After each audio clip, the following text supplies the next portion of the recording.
Today we're going to install a new gas pedal on this 2016 Hyundai Sonata. Alright, I just made a video of how to remove the old one. Now we're going to install the new one. Let's go ahead and remove it from its package.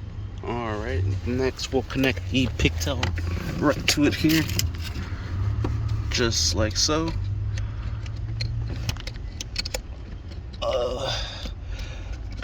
There it is. Make sure it connects to it. Then we'll place it here. It has those little pins that go into place. Perfect. Press that down. We'll put in the bolt there. These are two 10mm. There's one at the bottom and there's one up on top. Alright, and we'll secure these down. Like I said, using the 10mm socket.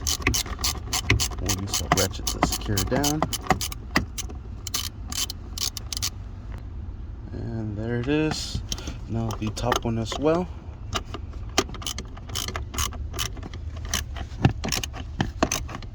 Perfect. Now we'll put on the covers back into place. This one goes down here. Then the top one's already up there. Just slide it in.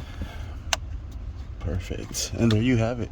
That is how you install the new gas pedal on this 2016 Hyundai Sonata. Thank you for watching. Please like and subscribe.